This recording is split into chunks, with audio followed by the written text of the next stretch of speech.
문재인 정부가 공공부문을 시작으로 민간 부문까지 정규직을 확대하는 일자리 100일 플랜을 가동한다고 밝혔습니다. 정부와 여당이 일자리 창출을 위한 11조 원의 추가 경정 예산안 편성에 합의했지만 야3당은 제동을 걸고 나섰습니다.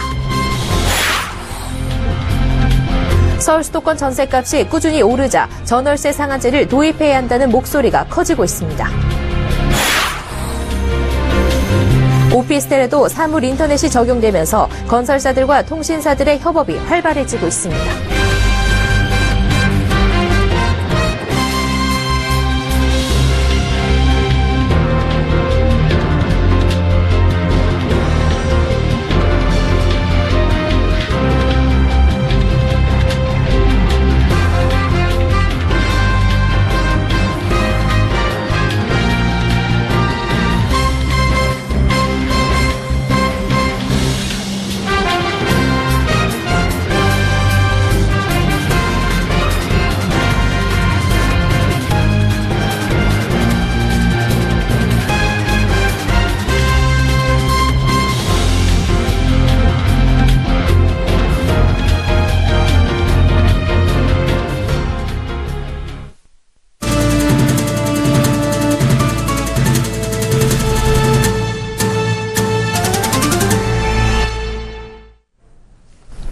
시청자 여러분 안녕하십니까? 센 경제 현장 양한나입니다. 문재인 정부가 정규직 늘리기를 중심으로 일자리 정책 전면 재구성에 나섰습니다. 단순히 고용만 늘리는 데서 그치지 않고 비정규직의 정규직 전환을 유도하는 등 좋은 일자리를 확산시키겠다는 게 새 정부의 구상입니다.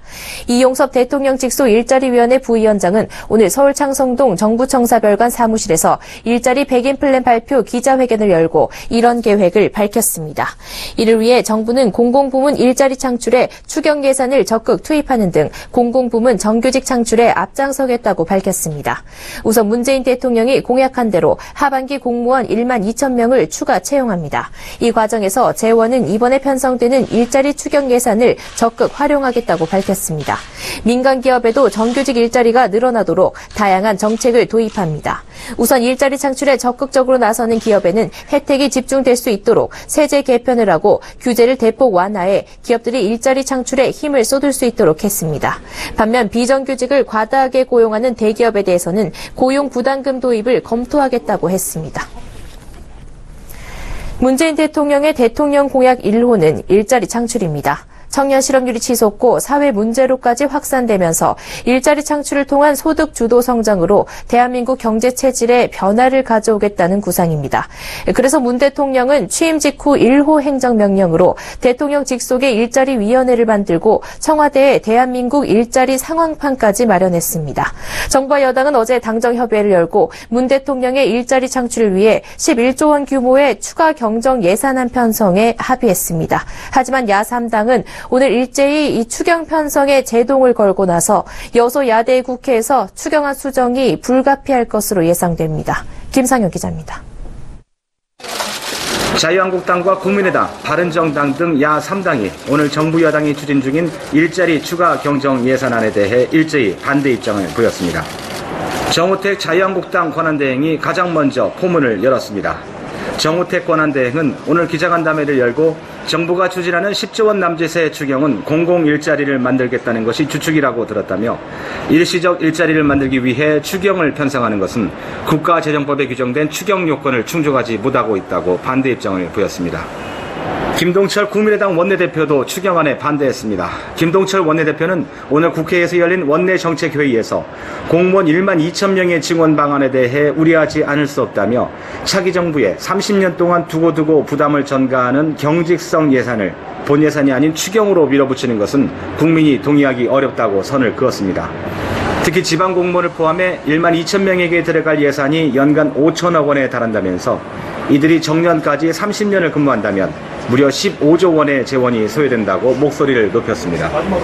바른정당 측은 국가재정법은 전쟁이나 대규모 재해 발생, 경기 침체, 대량 실업, 남북관계 변화, 경제협력과 같은 대내외 여건에 중대한 변화가 발생했거나 발생할 우려가 있는 경우에만 추경을 편성하도록 하고 있다며 추경에 반대하겠다고 밝혔습니다. 이하 3당이 정부가 오는 7일 국회에 제출할 추경 편성안의 비판의 수위를 높이자 문 대통령이 직접 나섰습니다. 문 대통령은 오늘 청와대에서 열린 수석 부좌관 회의에 참석해 일자리 추경안이 국회에 제출된 이후 적절한 시기에 국회에 가서 시정연설 형태로 의원들께 설명할 것이라고 밝혔습니다. 과거 대통령이 대통령 취임 이후 국회 시정연설을 통해 국회의 협조를 당부한 적은 있었지만 추경안 처리 협조를 위한 시정연설을 한 대통령은 없었습니다. 일자리를 최우선으로 내세운 문재인 대통령이 국회 직접 연설을 통해 추경 예산의 돌파구를 마련할 수 있을지 주목됩니다. 서울경제TV 김상용입니다. 수도권 전세 가격이 11.3 부동산 대책 이후 꾸준히 상승하고 있습니다. 지방은 최근 2달간 전세 가격이 내려 대조를 보이고 있는 모습인데요.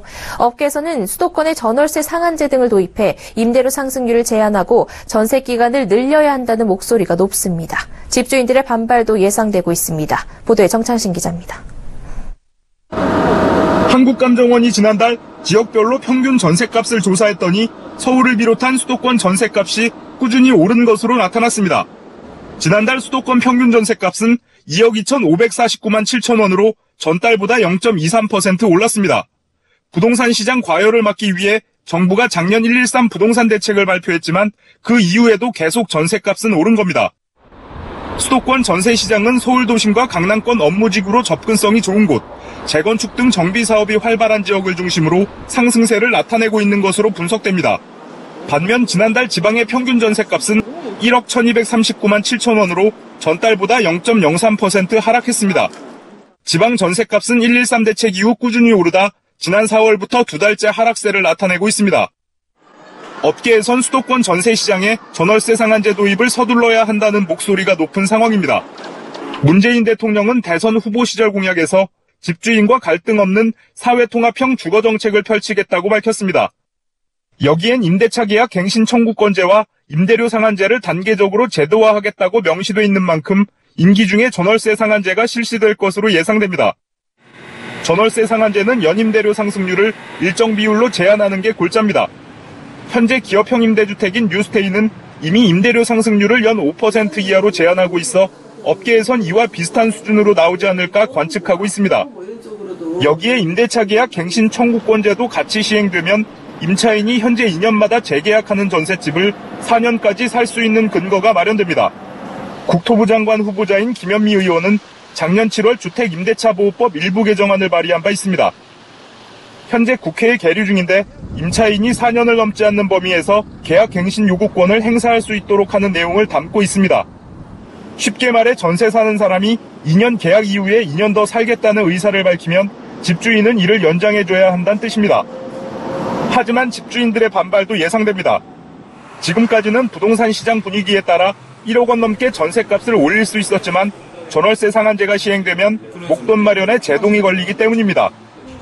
일각에선 집주인들의 권리도 중요한 만큼 재산세나 양도소득세 감면 등의 세금 혜택을 줘야 한다는 목소리도 나오고 있습니다. 서울경제TV 정창신입니다. 혼자 사는 여성들에겐 안전이 가장 큰 관심사 중 하나일 텐데요. 최근 오피스텔에서는 집 밖에서도 집 안을 훤히 들여다보고 집에 침입자가 들어오면 위험 신호가 전달되는 보안 시스템들이 적용되고 있습니다. 사물 인터넷 덕분인데요. 이보경 기자가 직접 다녀왔습니다. 아무도 없는 빈집에 누군가 들어온 경우 문이 열린 것을 IoT 센서가 감지하고 경고 알람을 보냅니다. 집주인은 누가 집에 침입했는지 CCTV를 통해 파악하고 나가라고 소리칠 수도 있습니다. 또 자기 전 침대에 누워 스마트폰의 버튼만 누르면 집안에 불이 꺼지고 집에 들어가는 길에 밥솥을 작동시킬 수도 있습니다. 기존의 사물인터넷 기술이 개별 가전제품에 적용됐다면 최근에는 집안 전체에 IoT가 적용된 스마트홈이 나타나고 있습니다. 특히나 혼자 사는 젊은 층이 많은 오피스텔에서 보안 기능이 많이 들어간 홈 IoT는 인기입니다.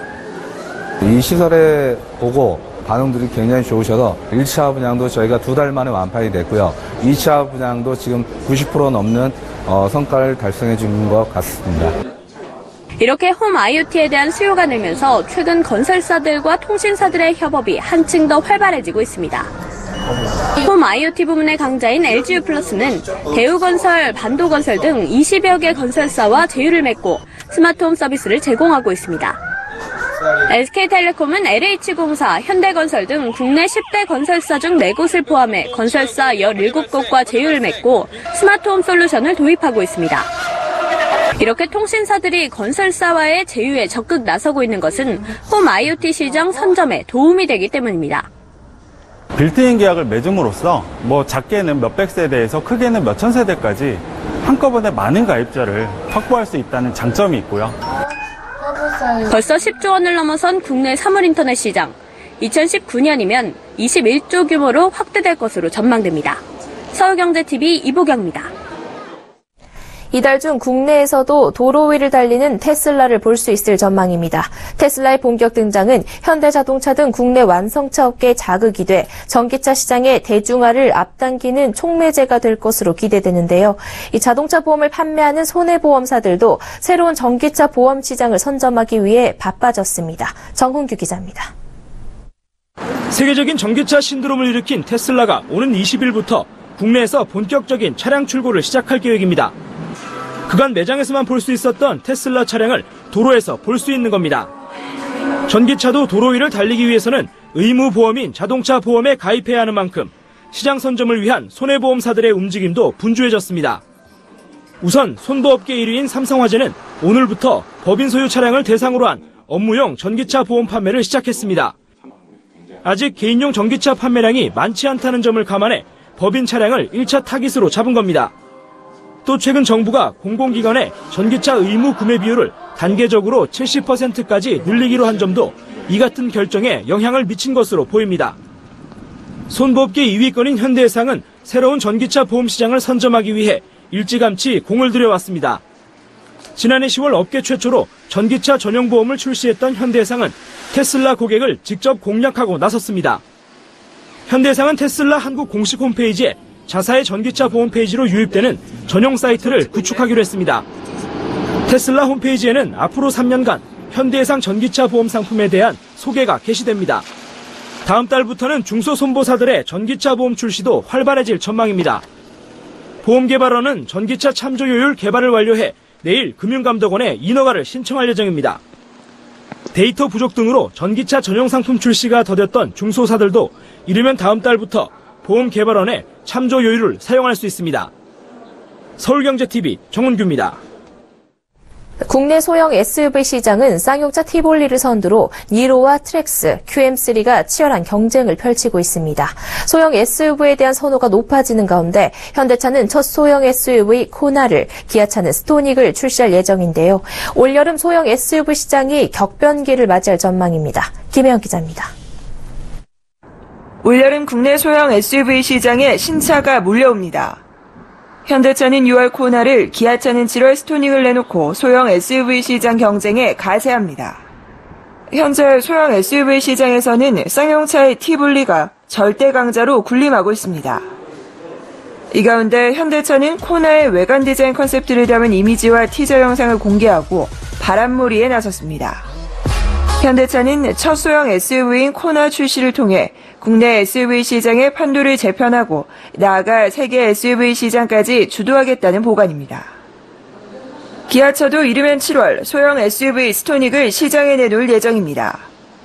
그동안 현대차와 기아차는 국내에서 소형 SUV보다는 다소 덩치가 큰 투싼과 스포티지를 주력 모델로 판매해왔지만 소형 SUV 시장에 대한 선호도가 높아지자 본격적인 경쟁에 뛰어든 겁니다. 실제 소형 SUV 시장은 해마다 가파른 성장세를 보이고 있습니다. 지난해 소형 SUV의 국내 판매량은 11만여 대, 전년 대비 28%나 증가했습니다. 이는 2013년 1만여 대가 판매된 것과 비교하면 10배 가까이 늘어난 수치입니다. 지난해 전체 SUV 판매량이 전년보다 0.5% 증가한 점을 감안하면 눈에 띄는 성장 속도입니다. 장기 불황에 가성비를 따지는 소비자가 늘고 젊은 층을 중심으로 레저 인구가 증가하며 실용성을 겸비한 소형 SUV를 선호하는 구매자가 늘어나고 있습니다. 서울경제TV 김혜영입니다. 국내 은행들이 올 들어 실적 개선세를 이어가고 있는데요. 역시 모든 은행이 자본 건전성도 좋아진 것으로 드러났습니다. 위험 가중 자산이 크게 줄어든 덕분입니다. 앵커 리포트입니다.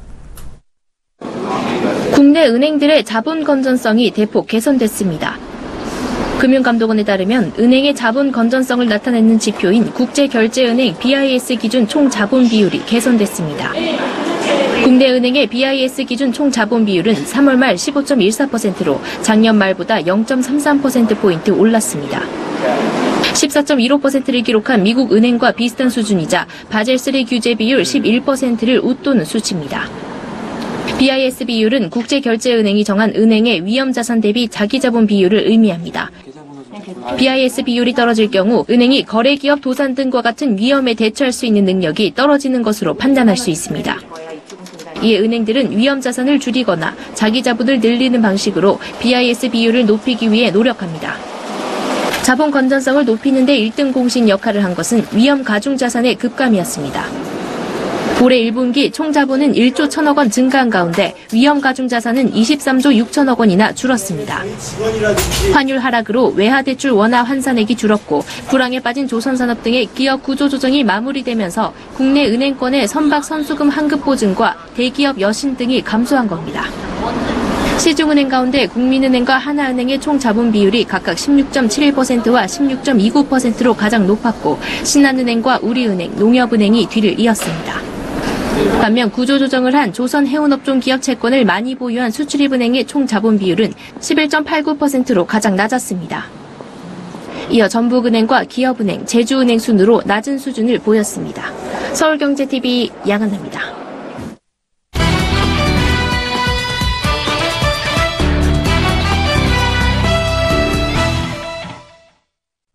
스튜어드십 코드란 연기금이나 자산운용사 같은 주요 기관 투자자가 단순한 의결권 행사를 넘어 기업의 의사결정에 적극 참여하는 데 필요한 행동 지침입니다.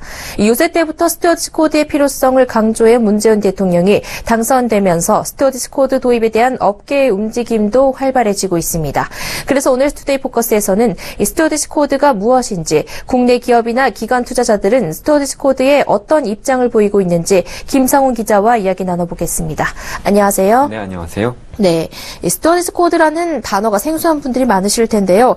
기존의 의결권 행사와 어떻게 다른 건가요? 네, 스튜어드십 코드는 사실 투자자 보호의 하나의 장치라고 할 수 있습니다. 스튜어드란 집사를 뜻하는 영어 단어인데요. 이 집사가 주인의 재산을 관리해주는 것처럼 기관 투자가가 고객 자금을 제대로 운영하는 데 필요한 지침인 겁니다. 기관 투자자들은 기존에도 의결권을 통해서 기업 경영에 관여해왔지만 단기 수익을 위해 합리적이지 않은 경영 방침을 묵인하거나 주식, 현금 배당에 인색한 기업에 이렇다 할 목소리를 내지 않는 경우도 많았습니다. 따라서 이 같은 기관 투자자의 소극적 태도를 개선하고 기관 투자자들이 기업과의 적극적인 소통을 통해 기업의 지속 가능성을 높이고 고객의 이익을 극대화할 수 있도록 만들겠다는 것이 스튜어드십 코드의 취지입니다. 네, 투자자와 기업 모두에 도움이 될 수 있는 지침인 것 같은데요. 국내 도입 현황은 어떻습니까? 네, 기업 지배구조 개선과 자본시장 활성화를 위해 스튜어드십 코드의 활성화를 공약으로 했던 문재인 대통령이 당선되면서 국내 기관 투자자들도 스튜어드십 코드를 도입하고 있습니다. 현재 JKL 파트너스 한 곳이 1호 한국 스튜어드십 코드 참여 기관 투자자로 이름을 올렸고 미래에셋 자산운용, 스틱 인베스트먼트 등 32곳이 참여 계획서를 제출해서 코드 참여 예정자로 분류된 상태입니다. 사실 한국형 스튜어드십 코드는 지난 2016년 12월 금융위원회를 중심으로 만들어진 특별팀에 의해서 이미 제정돼 있었습니다. 당국은 7개의 원칙으로 구성된 이 한국형 스튜어드십 코드의 도입을 장려했지만 의무로 규정된 것이 아니다 보니 기관 투자자들의 외면을 받았습니다. 지금이라도 기관 투자자들이 스튜어드십 코드에 관심을 갖는 것은 고무적인 일이지만 코드 참여 예정자로 분류된 32곳 중 19곳만 연내 도입을 계획하고 있어서 아직은 참여율이 높지는 않은 상황입니다. 특히 자산운용사들의 참여가 저조한 상황인데요. 32개사가 제출한 참여 계획서를 보면 사업 투자 유형을 자산운용으로 밝힌 기관 투자자는 미래에셋 자산운용, 한국투자신탁운용, 삼성자산운용, 키움투자자산운용 등 4곳에 그쳤습니다. 네, 아직 참여가 크게 활성화되지는 않은 상황인데요. 이 기관 투자자들이 스튜어드십 코드 도입을 꺼려하는 특별한 이유가 있을까요? 네, 우선 국내 기관 투자자들의 대장이라고 할 수 있는 국민연금이 아직 공식적으로 참여를 밝히지 않은 점을 이유로 들 수 있겠는데요. 국민연금은 지난 5월 2일 스튜어드십 코드와 관련한 연구 용역 입찰 공고를 냈는데 오는 10월경 이 입찰 결과가 발표되면 11월이나 돼야 공식적으로 스튜어드십 코드 도입 여부를 밝힐 것으로 예상됩니다. 또 다른 이유는 전국경제인연합회 등 경제단체와 기업들의 반대입니다. 지난 2016년 첫 스튜어드십 코드 제정 때도 정경련과 기업들은 기업의 경영권을 과도하게 침해한다는 이유로 반대 입장을 밝혔습니다. 하지만 향후 국민연금이 스튜어드십 코드 공식 참여를 밝히고 문재인 정부가 적극적으로 도입을 장려한다면 기업들의 반대도 줄어들 것으로 보입니다. 스튜어드십 코드에 참여함으로 책임이 커지고 업무가 늘어난다는 점도 기관 투자자들이 도입을 미루는 이유입니다. 투자 방침과 스튜어드십 코드 준수 여부를 공개해야 하고 준수하지 못하면 적절한 이유와 대안 등을 마련해야 하며 법적, 도덕적 책임도 기관 투자자가 지게 됩니다. 스튜어드십 코드의 구체적 방안과 도입에 따른 법률 문제에 대한 해설서가 아직 없다는 점도 참여 저주의 원인이 됐지만 금융당국에서 이르면 내일 해설서를 발간해 배포할 계획입니다. 네. 최근 기관들의 스튜어드십 코드 참여가 조금씩 늘면서 사회책임 투자 펀드도 관심을 받고 있다고요? 예, 맞습니다. 스튜어드십 코드가 화두가 되면서 이 사회책임 투자 펀드에 대한 관심도 높아지고 있는데요. 기업의 지속 가능성을 높인다는 스튜어드십 코드의 취지와 윤리성이 양호한 기업만 골라서 투자한다는 사회책임 투자의 목표가 일맥상통하는 부분이 있기 때문입니다. 실제 수익률도 높아서 사회책임 투자를 눈여겨보는 투자자들이 늘고 있습니다. 지난 29일 기준으로 국내 증시에서 운영되고 있는 15개 사회책임 투자 펀드 중 수익률이 집계되는 설정액 10억 원 이상 14개 펀드의 최근 한 달 수익률은 최고 7%나 됩니다. 연말에 국민연금이 스튜어드십 코드 참여를 밝히면 이 스튜어드십 코드를 도입하는 국내 기관 투자자가 더 늘 것으로 전망되면서 사회책임 투자 상품도 늘어날 것으로 예상되고 있습니다. 네, 스튜어드십 코드에 대해 김성훈 기자와 이야기 나눠봤습니다. 오늘 말씀 고맙습니다. 감사합니다.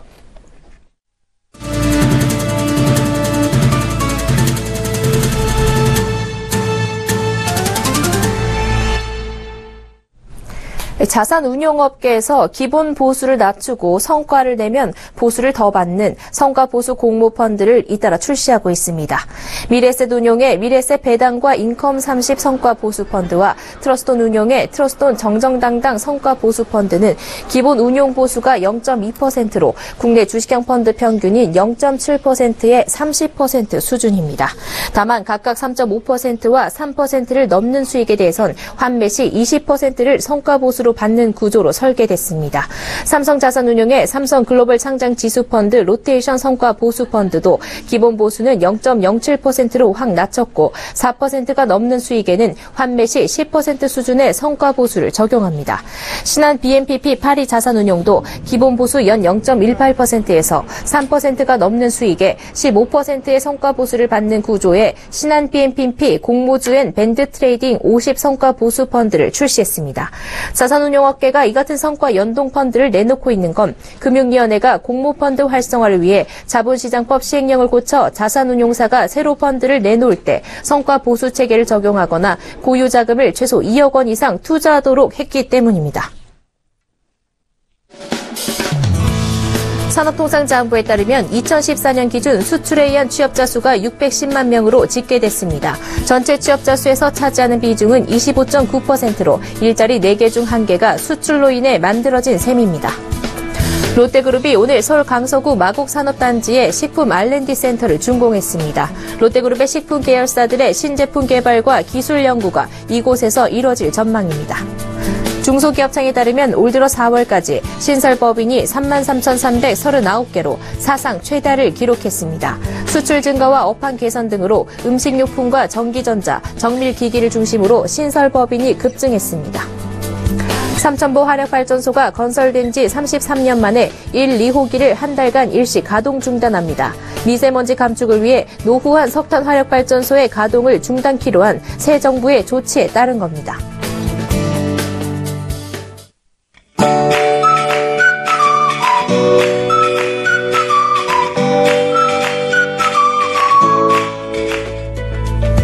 안녕하세요. K웨더 라이프스타일 예보 차씨입니다. 오늘 오전 서울에는 소나기가 쏟아졌습니다. 심지어 포도알 크기의 우박이 비처럼 쏟아지기도 했는데요.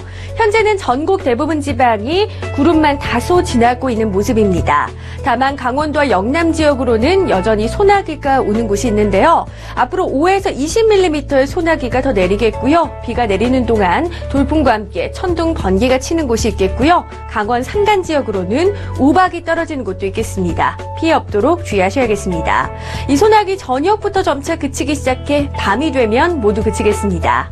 내일은 점차 맑은 하늘을 되찾겠습니다. 소나기 소식도 없고요. 낮 기온 서울 26도로 오늘보다도 내려가면서 예년 기온을 되찾겠습니다. 특히나 어제 서울의 기온이 29.6도였던 것에 비하면 4도나 낮겠습니다. 그 밖의 전국도 예년 수준의 기온이 예상되고요. 25도 안팎의 기온을 나타내는 곳이 많아 활동하기 좋겠습니다. 다만 고기압 영향권에서 대체로 맑은 하늘에 낮 동안 강한 햇볕이 그대로 내리쬐겠는데요. 때문에 자외선 지수 나쁨 단계로 주의하셔야겠습니다. 다음은 자세한 지역별 내일 날씨를 나절 예보를 통해서 살펴보겠습니다. 중부지방 비 소식 없이 구름만 다소 지나겠습니다. 낮 기온 서울 26도, 춘천 25도로 예상됩니다. 동해안도 구름 많다 점차 맑아지겠고 낮 기온 울진은 19도로 크게는 오늘보다 7도나 낮겠습니다. 남부지방 역시 구름만 다소 지나겠고 한낮에 부산, 제주 24도, 전주는 25도로 더위는 없겠습니다.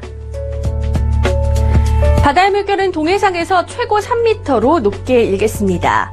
주말 동안 전국 대부분 지방이 구름만 많겠고요. 낮 기온도 토요일 26도, 일요일 27도로 활동하기 좋겠습니다. 다만 토요일에는 충청과 호남 지방에, 일요일에는 강원 북부와 강원 영동 지방으로 비 소식이 있습니다. 날씨였습니다.